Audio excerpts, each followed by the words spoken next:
ఏపీలో కొత్త పాలన మొదలైంది, చంద్రబాబు నాయుడు గారు మార్క్ స్టార్ట్ అవుతుంది. కానీ చాలా టాస్కులు ఉన్నాయి ఆయన ముందు, సవాళ్ళు ఎదుర్కొని ముందుకు సాగాల్సిన అవసరం ఉంది. ఎలా ఉండే అవకాశం ఉంది? చంద్రబాబు మార్క్ అంటున్నారు కదా, అదే మార్క్. ఆ మార్కును కొంచెం మార్కులో మార్పు కూడా ఉంటుంది. అది నాలుగోసారి చంద్రబాబు, మోదీ 3.0 అన్నట్టే చంద్రబాబు 4.0 అంటున్నారు కదా. ఇది 4.0లో చాలా చాలా దశలు ఉన్నాయి. అందులో అవన్నీ దృష్టిలో పెట్టుకున్నప్పుడు ఆయన ఈరోజు తిరుపతిలో దర్శనం చేసుకొని ఆయన మాట్లాడారు కదా, చాలా జాగ్రత్తగా ఆచితూచి మాట్లాడడం గమనిస్తాం మనం. అంటే నేను ప్రక్షాళన చేస్తాను, చాలా మార్పులు తీసుకొస్తాను అని చెప్తూ అది ఇక్కడి నుంచే మొదలు పెట్టాలి. ఈ కొండ మీద నుంచే రకరకాలైనవి జరిగాయి, వాటిని నేను చేస్తాను, కానీ ఇక్కడ రాజకీయాలు అయితే ఎక్కువ మాట్లాడను. రెండవది, మీరు ఇదివరకు దాడులు చేశారన్నారు, ఇప్పుడు మళ్ళీ దాడులు చేస్తారని అంటున్నారు కదా అన్నప్పుడు కూడా ఆయన నేను ఇదివరకు ఫ్యాక్షనిస్టులు చేశాను, నేరం చేసిన వాళ్ళు ఎవరు తప్పించుకోలేరు అంటే అందులో దాదాపు సూటిగానే కొత్త పద్ధతులు ప్రారంభిస్తాను. రెండవది, వీళ్ళ జరిగిన వాళ్ళ పాలకులు, గత పాలకుల చర్యల మీద మళ్ళీ మేము ముందుకు పోతామనే సంకేతం అయితే ఆయన చాలా స్పష్టంగా ప్రకటన చేశారని మనం భావించవచ్చు. నిజానికి చంద్రబాబు ఫీనిక్స్ పక్షిలాగా మళ్ళీ పైకి లేచాడని ఈరోజు హిందూలో ఎడిట్ పేజ్ పక్కన ఆప్-ఎడ్ పేజీలో చాలా కీలక వ్యాసం రాశారు, ఎడిటోరియల్ కూడా రాశారు. అంటే ఒకటే రోజు ఎడిటోరియల్ ప్లస్ ఆప్-ఎడ్ పేజీ వ్యాసం కూడా చంద్రబాబు మీద. అంటే నేషనల్ మీడియా మొత్తం నిన్న ఆదివారం మీరు కనుక చూస్తే బాబు ఈజ్ బ్యాక్ అని, లేదా the great second coming of Babu అని రకరకాలుగా ఎలా ఉంటుంది దీని అని. మొదటేమో మోదీకి పూర్తి మెజారిటీ రాలేదు కాబట్టి జాతీయ స్థాయిలో ఏం చేయొచ్చు, దీని మీద చాలా నడిచింది. అది పెద్దగా జరగను లేదు, చంద్రబాబు కూడా అలాంటి ఆశ పెట్టుకున్నాడని నేనేమో అనుకోను. ఆయన వాస్తవికవాది, అక్కడేదో జరిగినంత మాత్రాన అంతా వచ్చేస్తుందని భావించి ఉండరు. కాబట్టి రాష్ట్రం మీద మటుకు ఆ ఫోకస్ అది ఎక్కువగా పెట్టారు. నిన్న కూడా మనం వేదిక మీద జరిగినవి చూసాం కదా. సో రాష్ట్రంలో ఏం చేస్తారు ఇప్పుడు? ఆయన నిన్న 2 ప్రయారిటీస్ చెప్పాడు. అమరావతికి తొందరగా ఫాస్ట్ ట్రాక్ చేయటం, పోలవరం అనేది నీళ్ళల్లో ముంచేశారు, పోలవరాన్ని పునరుద్ధరించడం. ఈ 2, అంతకుముందు కూడా ఈ 2 కళ్ళు అంటుండేవాళ్ళు ఆయన. సో ఈ 2 నా ప్రయారిటీ అన్న విషయం చెప్పడం మనం గమనిస్తాము. అమరావతి అన్నప్పుడు కూడా దానికి మళ్ళీ నిధులు, ప్లాన్ బి ఎలా ఉంటుంది, గతంలో ముందు ఇచ్చిన ఇంటర్వ్యూస్లో కూడా ఇది మాట్లాడారు. నిన్న సింగపూర్కు సంబంధించిన మంత్రి కూడా మాట్లాడుతూ మళ్ళీ పిలిస్తే మేము ఇండియాతో ఎప్పుడు సహకారము, అందులో అమరావతి ప్రస్తావన కూడా వచ్చింది. స్పెసిఫిక్గా చెప్పను కానీ అన్నిటికీ సిద్ధమని ఆయన అనటం. సో ఏం జరుగుతుంది అనేది ఒకటి వాళ్ళు చూస్తున్నట్టుగా మనకు అర్థమవుతుంది.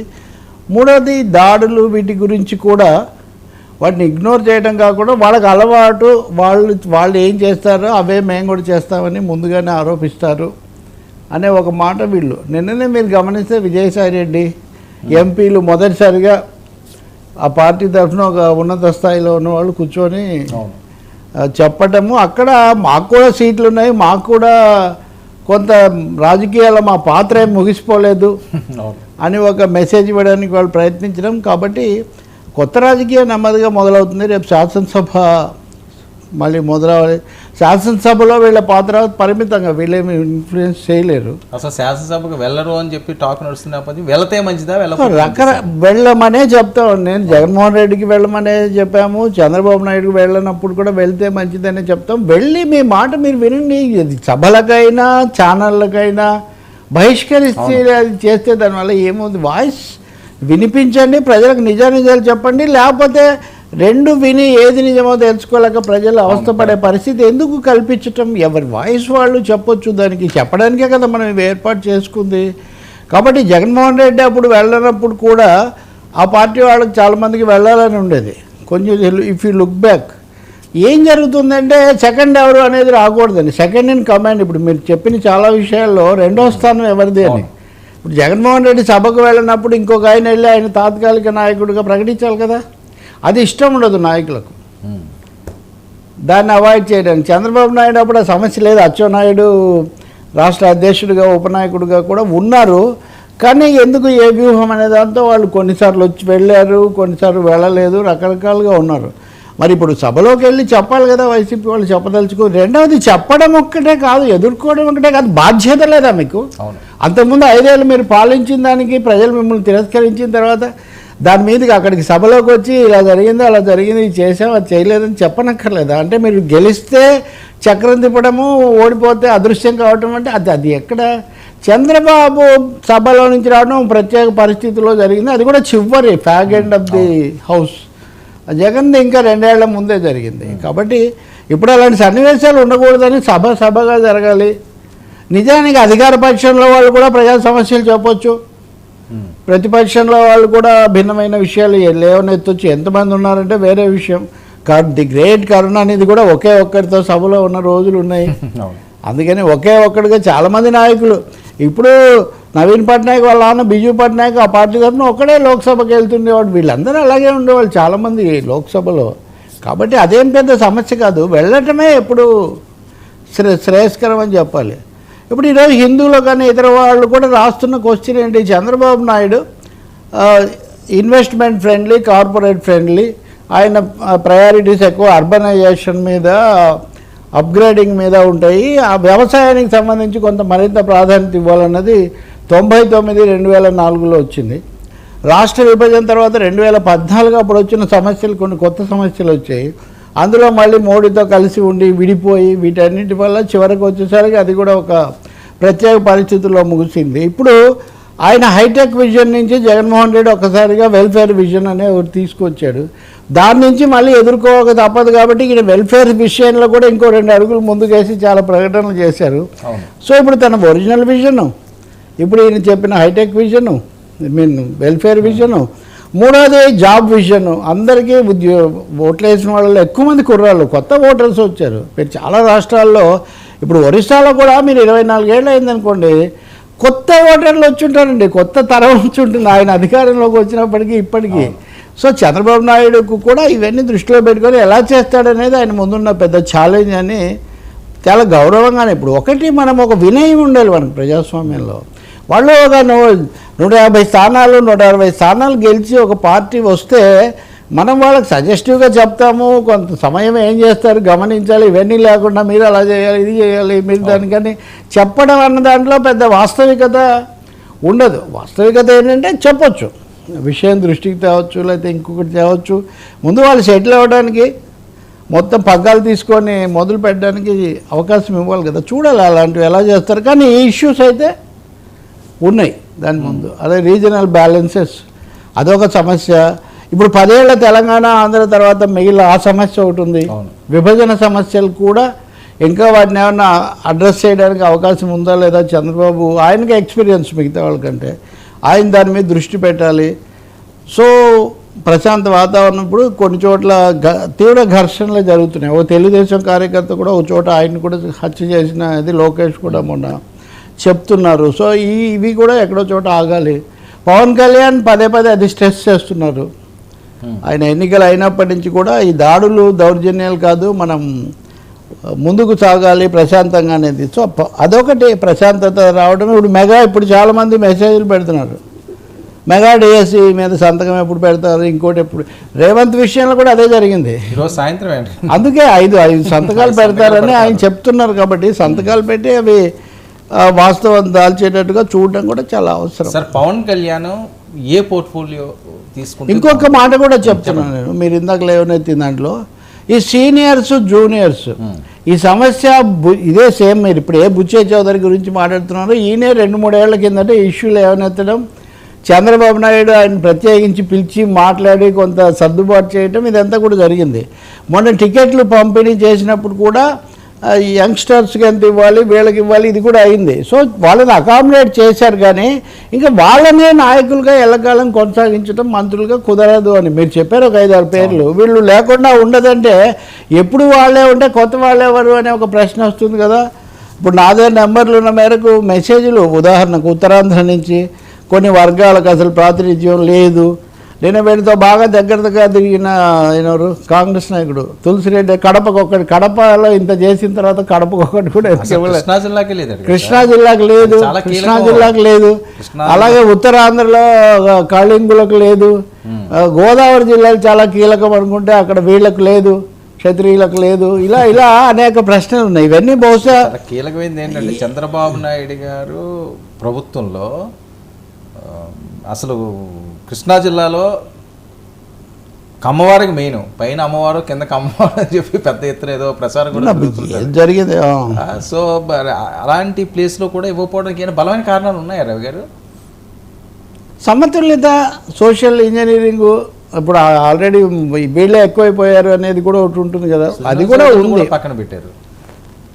అఫ్ కోర్స్ నేను మీకు ఒక మాట చెప్పా కదా, కష్ట సమయంలో పార్టీలు మారిన వాళ్ళు, బయటికి వెళ్ళిన వాళ్ళు, వాళ్ళను కొంచెం వాళ్ళకంటే ఉన్న వాళ్ళకి ఇవ్వాలి అని ఒక సూత్రం అయితే పెట్టుకున్నారు. ఏ పార్టీ అయినా సూత్రం అదా, అది కొంచెం ముఖ్యమైనది అది. అందుకనే అది ఇప్పుడు బీజేపీకి కూడా సమస్య ఉంది. ఇప్పుడు బండి సంజయ్కి, కిషన్ రెడ్డికి, ఈటెల రాజేందర్కి అట్లా పోల్చినప్పుడు ఈ తేడా ఒకటి అక్కడ వస్తుంది. ఇప్పుడు దగ్గుబాటి పురంధేశ్వరికి కూడా ఆ సమస్య ఉంది అని ఒక మాట అంటారు. మరి అవును, దగ్గుబాటి పురంధేశ్వరి మరి అక్కడి నుంచి పైగా ఇక్కడ బీజేపీ ఆర్ఎస్ఎస్ మధ్య కూడా సమస్య వచ్చింది కదా. ఇప్పుడు ఆయన ఎవరో మోహన్ భగవత్ ఏమన్నారు, మర్యాద తప్పింది కొంచెం ఈ ఎన్నికల్లో అన్నారు. ఈ మర్యాద రెండు విధాలు తప్పింది. ఒకటి ప్రచారాలు వీటన్నిటిలో అవతరాలు అనుకోవడం, దూషణలు, వీటన్నిటిలో మర్యాద తప్పింది. రెండోది ఆర్ఎస్ఎస్కు బీజేపీకి మధ్యలో ఆ మర్యాద తప్పింది అనేది ఆయన ఉద్దేశం. బీజేపీ ఈజ్ నాట్ డిపెండెంట్ అని ఆర్ఎస్ఎస్ అని జేపీ నడ్డా ప్రకటించడం ఓ పెద్ద కుదుపది.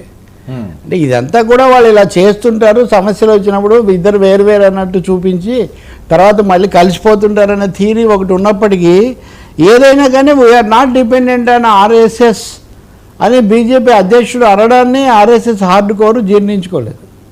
సో ఈ విషయాలన్నీ సెటిల్ చేసుకోవాలి. పురంధేశ్వరి నిన్న మాట్లాడుతూ బీజేపీ సమావేశంలో ఈ ఎన్నికల్లో విజయం సాధించామని ఇది ఒక పెద్ద హెచ్చరిక, విజయం సాధించామని విర్రవీగి ప్రజల పట్ల ఎట్లా అట్లా ప్రవర్తిస్తే కుదరదు అని మనం వార్నింగ్గా హెచ్చరిక అనే పదం వాడ్డాం.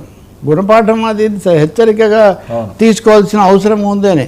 అందుకని ఇక్కడ ఈ విజయంలో మనం చాలాసార్లు అంటున్నట్టుగా అసాధారణ విజయం, అన్ని స్థానాలు దాదాపు వచ్చి పడినప్పటికీ కూడా టేకెన్ ఫర్ గ్రాంటెడ్గా తీసుకోవడానికి ఎవరు సిద్ధంగా లేరు. కొంచెం ఆచితూచి అడుగేయాలి. పైగా ప్రజలు చాలా తీవ్రంగా, తీక్షణంగా వ్యవహరించబోతున్నారని. ఏదో 5 years మీరు ఒక 5 years వెనక్కు తిప్పితే కనుక ఫాస్ట్ ఫార్వర్డ్ చేస్తే ఇది కనిపిస్తుంది, కొంచెం వెనక్కు నొక్కితేనేమో ఏం కనిపిస్తుంది, దాదాపు ఇలాంటి దృశ్యంలోనే ఉంది. అదే హిందూ అంటుంది, ఫీనిక్స్ లాగా చంద్రబాబు మళ్ళీ వెనక్కులో వచ్చాడు. 5 ఏళ్ల కిందట నేను చాలాసార్లు చెప్పా, ఆ పార్టీ పని అయిపోయింది, ఈ పార్టీ పని అయిపోయింది. ఎవరిని అంత తేలిగ్గా మనం కామెంట్స్ చేయకూడదు. ఇప్పుడైనా అంతే, ఇప్పుడైనా నాకు ఏదో ఉన్న దాంతో నేను ఎలా నిర్మించుకోవాలి, పెంచుకోవాలి. పవన్ కళ్యాణ్ 2 చోట్ల ఓడిపోయాడండి. 2 చోట్ల ఒక పెద్ద పవర్ స్టార్ లాంటి అంత ఆకర్షణలు ఉన్నాయని ఓడిపోవడం ఎవరు ఊహించలేదు కదా. చిరంజీవి 2 చోట్ల, ఒక చోట గెలిచాడు, ఈయన 2 చోట్ల ఓడిపోయాడు. కానీ ఇప్పుడు ఏమైంది, 5 ఏళ్ళు ఫాస్ట్ ఫార్వర్డ్ చేస్తే అది పవన్ కళ్యాణ్ పేరే వినిపిస్తుంది ప్రతి చోట కూడా. రాహుల్ గాంధీని చాలాసార్లు అసలు అతన్ని బీజేపీ వాళ్ళు ఎంత కేర్లెస్గా మాట్లాడేవాళ్ళు అంటే తీసి పడేశారు. అసలు ఎగతాళి, నోరు తెరిస్తే ఎగతాళి. స్థానిక నాయకులు, చోటా మోటా నాయకులు, ఇప్పుడు revival of Rahul Gandhi his arrived. కొంతవరకు లోకేష్ కూడా అది కొంతవరకు, ఇంకా పూర్తి లోకేష్ను మీరు ఒకటి ఇప్పుడు కొంచెం మీరు వెనక్కి వెళ్ళండి, మళ్ళీ దాన్ని ఏమంటారు మనం ఈ భాషలో ఫాస్ట్ ట్రాక్, కొంచెం వెనక్కి వెళ్తే వాళ్ళ నాన్న అరెస్ట్ చేసినప్పుడు ఆయన ఢిల్లీలో 4 రోజులు ఉన్నాడు. దాదాపు నెల. ఎందుకున్నాడు, చాలా పొరపాటు చేస్తున్నాడు, ఇక్కడ జనంతో టచ్ పోతుంది, అది ఇది చాలా చాలా కామెంట్స్ చాలా నడిచింది కదా ఎందుకున్నారని. బహుశా ఇప్పుడు జరుగుతున్న బీజేపీకి టీడీపీకి మధ్యలో జరుగుతున్న రాజకీయంలో చాలా భాగం అప్పుడే జరిగింది. చాలా అవగాహనలు, పెద్దమ్మతో కలిసి అమిత్ షాను కలుసుకోవటము. అవును, ఇప్పుడు పవన్ కళ్యాణ్కు ఇద్దరు వస్తారు ఇక్కడ, పవన్ లోకేష్. ఇప్పుడు పవన్ చొరవ ఇది అనడం ఎంత నిజమో, లోకేష్ వాళ్ళ పార్టీ తరఫున మొత్తం మీద వేసుకొని అక్కడ చాలా చేస్తున్నాడు అనేది చాలా నిజం. సో ఇవన్నీ దృష్టిలో పెట్టుకొని పర్సనాలిటీస్ని అకామిడేట్ చేయాలి, నెసెసిటీస్ను, రిసోర్సెస్ను కూడా సర్దుబాటు చేసుకోవాలి. మూడవది ప్రజల యాస్పిరేషన్స్ చాలా హైగా, ఎక్స్పెక్టేషన్స్ చాలా ఎక్కువగా ఉంటాయి కాబట్టి అందుకోవడానికి కూడా ప్రయత్నం చేయాలి. ఇప్పుడు అదృష్టవశాత్తు, దురదృష్టవశాత్తు మీడియా, సోషల్ మీడియా ఇంకా అది చేయలేదా, ఇంకా ఇది చేయలేదా, ఇంకా దగ్గలేదా, ఇంకా నవ్వలే, ఇది ఈ పద్ధతిలో నవ్వినా ఏం చేసినా. కాబట్టి పెద్ద బాధ్యత ఉంది. సో ఏ పార్టీ పని అయిపోవడం ఉండదంటారు. పని అయిపోయే ఛాన్స్. సాధారణంగా వాళ్ళు సరిగ్గా ఉన్నంత వరకు కూడా ఇప్పుడు బస్సు మిస్ అవ్వడం అంటుంటారే, జర్నీ మిస్ అవ్వకూడదు, కానీ బస్సు మిస్ అయితే ఇంకో బస్సు ఎక్కొచ్చు, ఒక బస్సు తప్పిపోతే ఇంకొకటి చేయొచ్చు. కానీ మీరు సరైన ట్రాక్లో ఉండాలి, పాఠాలు నేర్చుకోవడానికి సిద్ధంగా ఉండాలి. ఇప్పుడు ఎంతసేపటికి అవతల వాళ్ళతో మాదేం తప్పు లేదు అన్న పద్ధతిలో ఆలోచిస్తే ఏమీ ఉపయోగం లేదు. అతను ఉన్నాడు కదా వీళ్ళకు, రాబిన్ శర్మ, నిన్న మనీ కంట్రోల్కి ఒక పెద్ద ఇంటర్వ్యూ ఇచ్చాడు. ఏం చేశారు అసలు, మీరు అనుసరించిన వ్యూహం ఏంటి, అదంతా మనం హైదరాబాద్ జర్నలిస్ట్ మిత్రుడే ఇంటర్వ్యూ చేశాడు ఆయన. అతను చాలా స్పష్టంగా చెప్తున్నాడు, దశల వారీగా తమ వ్యూహాలు ఎలా మారుస్తూ వచ్చాము, ఇదేం కర్మరా బాబు అన్నప్పుడు ఇంకొకటి అన్నప్పుడు ఏం చేశాము, అలాగే వెల్ఫేర్ స్కీమ్స్ అనివార్యమని పెట్టినప్పటికీ సంపద సృష్టించడం అనే ఒక మాట అదనంగా ఎందుకు చేర్చాము, ఐప్యాక్ టీం ఫెయిల్ అయిందని మీరు సక్సెస్ అయిందని మీరు చెప్తారా అంటే, ఇక్కడ యుద్ధం జరిగింది వైసీపీకి టీడీపీకి, కానీ ఐప్యాక్ మా షో టైం దీనికి కాదు అని. ఈరోజు ఉదయమే నేను ఒక సర్వే ఆయనతో మాట్లాడుతున్నా, ఎందుకు మరి ఇంత ఘోరంగా విఫలమవడం ఏంటి అది ఇదని. ఉదాహరణకు నిజంగా వాళ్ళ దగ్గర కూడా ఇప్పటికి జవాబు లేదు. తెలుగులో సర్వే వాళ్ళు ఎవరు కనిపించట్లేదు, మీరు చూడండి. ఇంగ్లీష్లో అయితే ప్రశాంత్ కిషోర్లు అందరు వచ్చి మాదేదో పొరపాటు అయింది, మార్జిన్ ఆఫ్ ఎర్రర్ ఫలానా కారణం ఒక ఎక్స్ప్లెనేషన్ ఇస్తున్నారు. వీళ్ళు కూడా ఏమీ అజ్ఞాతంలో ఉండాల్సినంత అవసరం లేదు. ఓడిపోయిన పార్టీలు ఏమన్నా మానేస్తున్నారా వర్మ? సర్వేలు ఎందుకు చేశారు, ఏం చేశారు, తప్పులేమో అనేది వేరే విషయం. కానీ సో ఎనీవే మనం మళ్ళీ డైవర్ట్ అవ్వద్దు. కానీ చంద్రబాబు నాయుడు ఈ 5 మీద సంతకం పెట్టి వెంటనే రంగంలోకి దిగాలని, గతంలో లాగా ఎవరైనా కానీ కొంచెం అటు ఇటు మినహాయింపులు తీసుకోవడము లేకపోతే అట్లా అయితే మటుకు కొంచెం స్క్రూటనీ ఎక్కువ అని చెప్పాలి. సార్, పవన్ కళ్యాణ్ గారు శాఖల మీద చాలా ఎక్కువ ప్రచారం జరుగుతుంది. హోంశాఖ ఉప ముఖ్యమంత్రి అంటున్నారు, పంచాయతీరాజ్ శాఖ గ్రామీణాభివృద్ధి అంటున్నారు. సో ఏదైతే ఆయనకి షూట్ అవుతుంది, ఎందుకంటే హోంశాఖ ఏమన్నా అచ్చెన్నాయుడు గారికి కావాలని చెప్పి అప్పుడే శపథాలు చేశారు. మా చిన్నాన్న హోంశాఖ అవుతాడు మా బాబాయి, అప్పుడు తేల్చుకుంటామని చెప్పి రామ్మోహన్ నాయుడు గారు ఇప్పుడు కేంద్ర మంత్రి గారే ఒక సవాల్ విసిరాడు అప్పట్లోనే, నెక్స్ట్ చూస్తామని.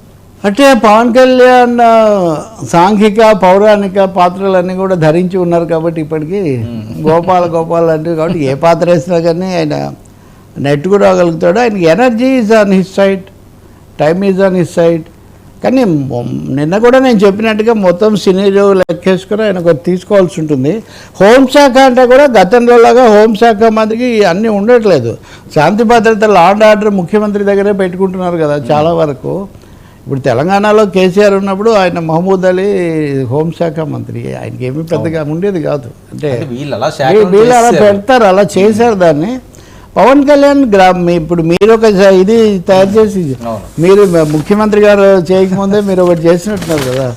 చాలామంది పవన్ కళ్యాణ్కు గ్రామీణాభివృద్ధి శాఖ ఇస్తున్నారు దాంట్లో. ఆయన కొంత పంచాయతీరాజు గ్రామీణాభివృద్ధి అని ఆయన సినిమా కాబట్టి ఆయన ఎవరు దుర్గేష్కు సినిమాటోగ్రఫీ ఇస్తున్నారు, మీరేమో ఇంకొక అనితకి ఇచ్చినట్టు. అంటే పర్యాటకం సినిమాటోగ్రఫీ ఎందుకు వస్తున్నది అంటే సార్, అది రోజా మీద ఆవిడ ఫైర్ కదా, పర్యాటకం. సో ఆ యాంగిల్లో మహిళలకి ఇక్కడ ఇద్దాం. That is possible. అంటే సంక్షేమ శాఖ కొన్ని ఇస్తుంటారు. ఇవన్నీ స్టీరియో టైప్డ్గా ఉండక్కర్లేదండి. ఆ వ్యక్తుల ఏమన్నా సమర్థత, వాళ్ళ మీద నాయకుడికి ఉన్నటువంటి విశ్వాసాన్ని బట్టి వాళ్ళు ఆ శాఖలు అవి ఇవ్వచ్చు. ఈయనకి ఏది సూట్ అవుతుందని, అంటే ఈయన భావజాలానికి, ఈయన మాట్లాడే అంశాలకి ఇవన్నీ మీరు చెప్పినట్టుగా ఈ ఇది గ్రామీణ అభివృద్ధి, కల్చరు, యువజన సేవలు, లేకపోతే ఉపాధి కల్పన, ఇట్లాంటి ఉపాధి కల్పన ఇవ్వచ్చు ఉదాహరణకు. రెండవది ఆయన ఎక్కువ భాగం గనులు, ఇసుక, వీటి మీదే మైనింగ్ మాఫియా ఇవే మాట్లాడుతూ వచ్చారు కాబట్టి అది ఇవ్వచ్చు, ఏదైనా చేయొచ్చు కదా. ఇసి అడ్మినిస్ట్రేషన్ వేరు, దానికి సంబంధించిన చెకింగ్ ఇవి వేరు. మీరు నేను ఈ విషయం చర్చించడం ఒక విధంగా దండగా, ఎందుకంటే పూర్తిగా ముఖ్యమంత్రి చీఫ్ మినిస్టర్స్ ప్రిరోగేటివ్ అది. ముఖ్యమంత్రి దాన్ని కూడా దృష్టిలో పెట్టుకోవాలి. లోకేష్కు పవన్కు మధ్యలో కూడా కొంచెం బ్యాలెన్స్ చేస్తాడు ఆయన డెఫినెట్గా. లోకేష్కు ఐటీ పరిశ్రమలు అన్నారు, ఆయన గతంలో కూడా ఐటీ గ్రామ పంచాయతీ చేశాడు. ఇప్పుడు మీరు గ్రామ పంచాయతీ అంటే కూడా అది కూడా లోకేష్ చేసినటువంటి ఇది ఉంది గతంలో. So anything is possible. బరువైన శాఖలు అంత మరీ బరువైన తీసుకోలేమో అని నా వ్యక్తిగతమైన అభిప్రాయం. మటుకు మోర్ సింబాలిక్గా ఉండేవి, కల్చరు, ఎన్విరాన్మెంటు, ఇట్లాంటివి తీసుకుంటే కనుక కొంత వాటి ఇంపాక్ట్ ఎక్కువ ఉంటుంది. రెండోది కొంత వెసులుబాటు కూడా ఉంటుంది. సార్ ఏంటి 5 సంతకాలు? అదే కదా పాంచజన్యం ఏదో అంటున్నారు, 5 సంతకాలు చేస్తే మంచిది. ఆ టాపిక్స్ అన్నీ ముఖ్యమైనవే. అందులో పెన్షన్లను పెంచడం అన్నది మనం ఇందాక మాట్లాడిన ఒకటి మెగా డిఎస్సి, అది మోస్ట్ ఇంపార్టెంట్. యూత్ ఓటింగ్ అసలు game changer mega DSC. Land title act చివరిలో వీళ్ళని ఆదుకున్నటువంటి ఆఖరి ఔషధం land title act. Prashant Kishor చాలా ఐడియాలు వేసాడు, ఏవి పనిచేయలేదు. చివరికి ల్యాండ్ టైటిల్ యాక్ట్ అయితే బాగా ఉపయోగం అన్నారు. అది భయపెట్టింది గ్రామీణులను, భూములు తీసుకుంటారని. నాకు తెలిసి సిపిఎం పార్టీ 2 ఏళ్ల కింద నుంచి తీర్మానం చేస్తుంది ల్యాండ్ టైటిల్ యాక్ట్ మీద. నేనే ఒక 3వ 4వ చేసి ఉంటా. దాని పర్పస్ సరే, మరి మనం డైవర్ట్ కావద్దు. సో ల్యాండ్ టైటిల్ యాక్ట్ రద్దు చేయడం అనేది అది ఓటర్ల యొక్క భయాన్ని పోగొట్టేది. పెన్షన్ పెంచడం అన్నది హైటెక్ వెల్ఫేర్ విజన్ కొనసాగించడానికి మాట కట్టుబడి ఉంటానని చెప్పడానికి సంబంధించింది. అన్న క్యాంటీన్ల పునరుద్ధరణను నిజానికి అన్న క్యాంటీన్లు ఎందుకు రద్దు చేశారు ఎవరికి తెలియదు. ఎవరు హర్షించలేదు. అవన్నీ ఒక విధంగా అన్న అంటే కావాలంటే మీరు రాజశేఖర రెడ్డి బొమ్మ కూడా పెట్టి ఉండొచ్చు, కానీ జనం అన్నం తినేదాన్ని. ఇప్పుడు మీరు తెలంగాణలో కార్పొరేషన్ 5 గంటల 5 రూపాయలకు హైదరాబాద్లో భోజనం పెడితే అందరూ చాలా వైఎస్ఆర్ అని పెట్టు, మీరు ఏదైనా పక్కన ఇంకోటి పెట్టండి, లాంచ్ పెట్టండి. ఇప్పుడు జయలలిత అమ్మ క్యాంటీన్లు ఆమె మారినా కానీ అవి అట్లాగే కొనసాగుతాయి తమిళనాడులో. ఎవరి స్టేషన్లో దిగినా బస్ స్టాండ్లో దిగినా పక్కన వెళ్తే కొన్ని దొరుకుతాయి అక్కడ. కాబట్టి అన్న క్యాంటీన్ల పునరుద్ధరణ మంచిది. అన్న పైన ఎన్టీఆర్ ఆయన మీద డిస్ప్యూట్ కూడా లేదు. దాన్ని ఒక విధమైన వెంజెన్స్తో జరిగినవి. నైపుణ్యాభివృద్ధి అన్నది ఇది చంద్రబాబు క్రియేషన్. ఇప్పుడు జనాభా లెక్కలు తీయాలి, సెన్సెస్, క్యాస్ట్ సెన్సెస్ చేయాలా వద్దా, ఇలాంటి చర్చ నార్త్ ఇండియాలో వచ్చింది. ఇది నితీష్ కుమార్ దగ్గర కూడా వచ్చింది. చంద్రబాబు ఏమన్నాడు, నేను క్యాస్ట్ సెన్సెస్ ఇది కాదు, నేను స్కిల్ సెన్సెస్ తీస్తాను అన్నాడు. సో ఒక వయా మీడియాగా వచ్చినటువంటిది ఇది ఒకటి. సో ఇవి 5 చేస్తే చేస్తారనే మంచి అడుగులేనివి, మంచి ఆహ్వానించదగినవి. రెండోది మాట నిలబెట్టుకోవడానికి సంబంధించినవి. ఆయన విజయం సాధించడానికి ముందు ఇవే కదా వాగ్దానాలు. కాబట్టి అవి చేయటము, రంగంలోకి దిగటం చాలా అవసరం. That's good. సార్ ఈ పాత కొత్త మేళముంపు ఒక పక్క అయితే సీనియర్ని పక్కన పెట్టే అంశం నేను చాలాసార్లు చెప్పేవాడిని. జగన్మోహన్ రెడ్డి నవరత్నాలే కాదు, దశరత్నంగా మీరు అమరావతిని చేర్చండి. మీరు రాష్ట్రం అంతా తిరిగానంటారు, మీ పక్కన నిరాహార దీక్షలు చేస్తున్న రైతుల దగ్గరికి ఎందుకు పోరు అని. నా ఉద్దేశంలో 5+1 అని ఏదో ఒకటి అమరావతి కోసం సింబాలిక్ యాక్ట్ ఒకటి ఏదైనా చేస్తే కూడా చాలా బాగుంటుంది. సార్ ఇప్పుడు ఎవరైతే సీనియర్లు ఉన్నారో మరి వాళ్ళకి ఏమైనా ఇచ్చే ఛాన్స్ ఉంటుంది? ఇంకేం ఉండదు కదా, క్యాబినెట్ హోదా అది ఇవ్వచ్చు అండి. అది క్యాబినెట్ హోదా సింబాలిక్గా ఇవ్వచ్చు. తర్వాత ఈ విప్పులు, చీఫ్ విప్పులు, తర్వాత కార్పొరేషన్లు రకరకాలు వాటిని పెట్టి, అలాగే రీజనల్ డెవలప్మెంట్ అనేది ఇప్పుడు ఇంపార్టెంట్. రీజనల్ ప్రాంతీయ సమతుల్యత అన్నది, అందులో పాలనా రాజధాని వికేంద్రీకరణ అంటే వాళ్ళ సమస్య వచ్చింది, కానీ పరిపాలనా వికేంద్రీకరణ తప్పు కాదు. కాబట్టి మీరు రీజనల్ 4 రీజన్స్ లాగా చూసుకుంటే వెనకబడిన ప్రాంతాలకు సంబంధించి రీజనల్ డెవలప్మెంట్ బోర్డ్స్ వాటికి అధికారాలు ఇవ్వచ్చు. ఉమ్మడి రాష్ట్రంలో కూడా ఉండేవి. అలాంటి పనులను చేసి ఏదైనా సమతుల్యత తెచ్చుకోవడం అయితే చాలా మంచిది. అలాగే కొన్ని కుటుంబాలు ఎక్కువగా వచ్చాయి రిప్రజెంటేషన్, ఇట్లాంటి ఫీలింగ్స్ కూడా కొన్ని ఉంటాయి, ఎప్పుడు ఉంటాయి. అందరూ ఎప్పుడు సాటిస్ఫై కారు, కానీ కొంత జాగ్రత్త తీసుకోవడం అయితే మంచిది. ఇప్పుడు గెలుపు ఊపులో ఉన్నప్పుడు ఉండే పరిస్థితి, తర్వాత నెమ్మదిగా సెటిల్ అవుతున్న కొద్దీ వచ్చేది వేరే ఉంటుంది. కాబట్టి మ్యాక్సిమం గరిష్టంగా తీసుకోవడానికి ఏం చేయాలనేది చూడాలి. రఘురామకృష్ణరాజు కూడా మాట్లాడుతున్నారు కదా పొద్దున, అందరూ ఏమంటారు, ఆశించడంలో తప్పలేదు. జ్యోతి నెహ్రూ మాట్లాడింది నేను విన్నాను, రాజు మాట్లాడింది విన్నాను, ఇంకా 2-3 మాట్లాడారు. కూన రవికుమార్ అది ఒకటి చాలా ఎక్కువగా వినిపిస్తోంది. ముందే గెలిచిన బుచ్చయ్య చౌదరి ఆయన మాట్లాడకపోయినా ఆయన తరఫున అన్ని చోట్ల చర్చిస్తున్నారు. ఇవన్నీ వాళ్ళ దృష్టిలో ఉండే చేశారని అనుకుంటా.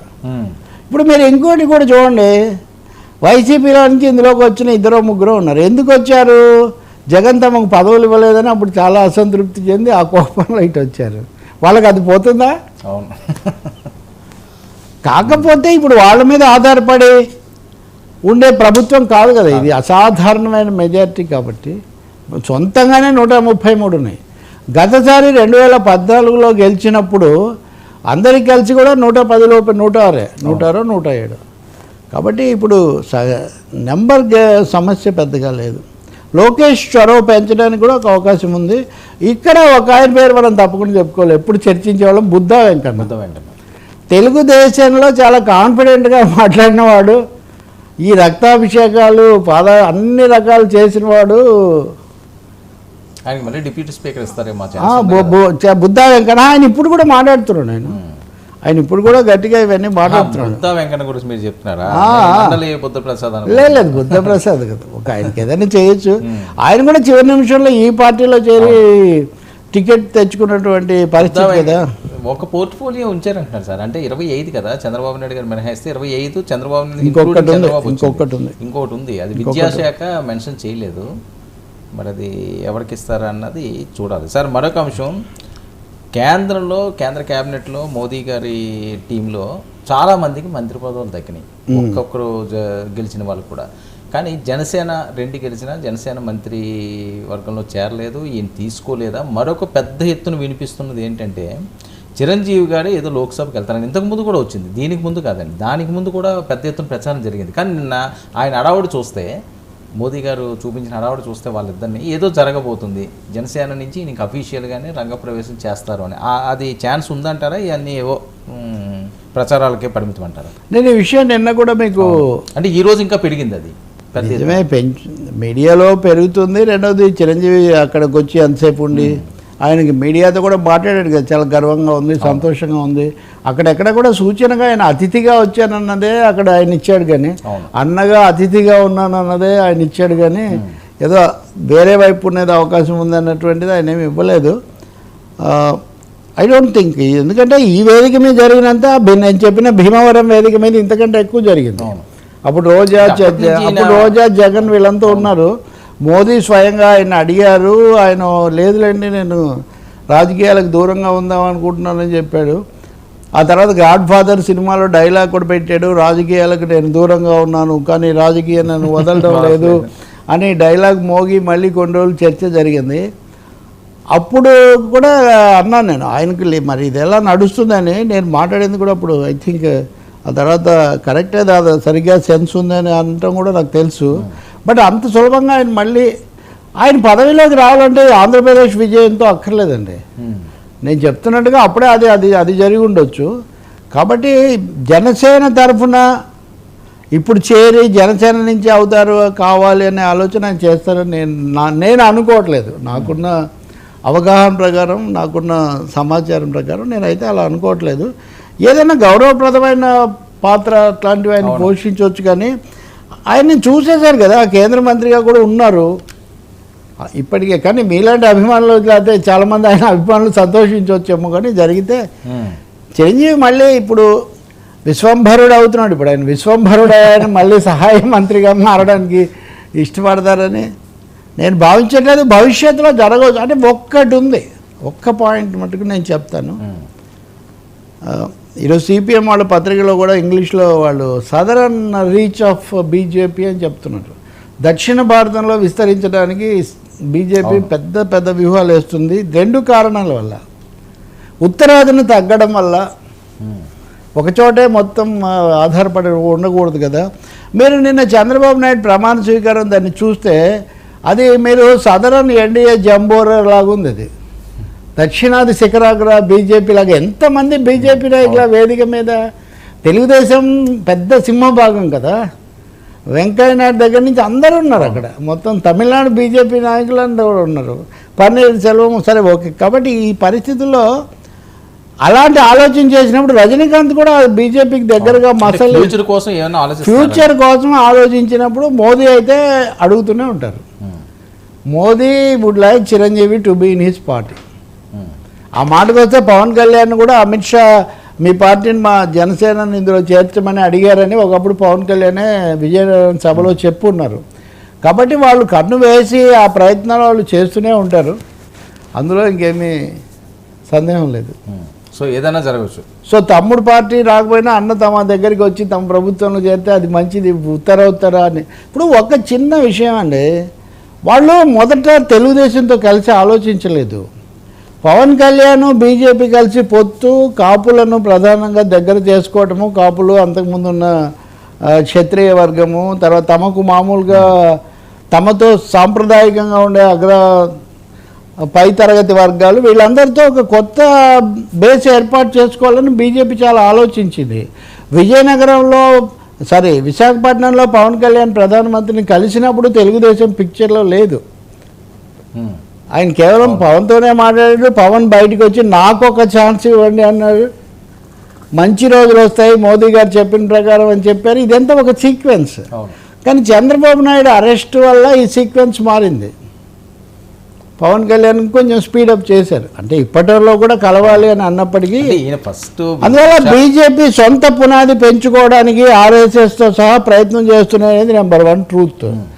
చంద్రబాబు నాయుడు కంటే పవన్ కళ్యాణ్ బీజేపీకి ఎక్కువ దగ్గర అన్నది సెకండ్ ట్రూత్. మోదీతో ఈ ఈక్వేషన్ చిరంజీవికి కూడా చాలా బాగా ఉంది అనేది మూడో ఈక్వేషన్. ఇంకా నాలుగోది మీరు క్లైమాక్స్లో మీరు చెప్పేది జరుగుతుందా లేదనేది మెగా క్లైమాక్స్ను ఓన్లీ మెగాస్టార్ కెన్ డిసైడ్. ఇక్కడ మెగాస్టారు అక్కడ బీజేపీ మెగాస్టారు కలిసి డిసైడ్ చేయాల్సిందే అది. బట్ డోర్ అయితే క్లోజ్ కాకపోవచ్చు. బట్ ఆయన చెప్పిన మటుకు నేను రాజకీయాలకు దూరంగా ఉంటాను, ఆశీర్వదిస్తాను అంతవరకు. సో చాలా కీలకంగా మారే అవకాశం ఉంటుంది, చూడాలి. ఉంది కదా నిన్న వేదిక మీద మరి రజనీకాంత్తో అందరూ ఉన్నారు కాబట్టి ఆశీర్వదించే పాత్రల్లో కూడా అవి కూడా ఏం తక్కువ కాదు కదా. సో బీజేపీ విస్తరణను వాళ్ళు ఆశీర్వదించవచ్చు. అంటే జూనియర్ ఎన్టీఆర్ కూడా ఇందులో ఒక పాత్రధారి, అందులో సందేహమేం లేదు. They are trying. ఇప్పుడు సురేష్ గోపి వచ్చాడు, కర్ణాటకలో కూడా ఎవరినో వాళ్ళు ట్రై చేస్తున్నారు. సో సినీ గ్లామర్తో బీజేపీని ఇక్కడ పెంచటం అనే ఒక ఆలోచన బీజేపీకి కూడా. మోదీ గారు ఎక్కువ ఇష్టపడతారట కదా మోదీ కంటే అమిత్ షా మరీ ఇష్టం ఉంటుంది. సినిమాలు ఈ విధమైనవి. అంటే పార్టీ విస్తరణ ఉంటుంది కాబట్టి అటు ఇప్పుడు మీరు చూడండి, హేమమాలిని మళ్ళీ గెలిచారు కదా ఇప్పుడు కూడా మీ వయసులో కూడా. వీళ్ళందరూ కంగనా రనౌత్, ధర్మేంద్ర, శత్రుఘ్న సిన్హా వీళ్ళందరూ ఎంపీ, వినోద్ ఖన్నా వీళ్ళందరూ మొత్తం అండి అందరూ అందులో. ప్లస్ టీవీలో అరుణ్ గోయల్, దీపిక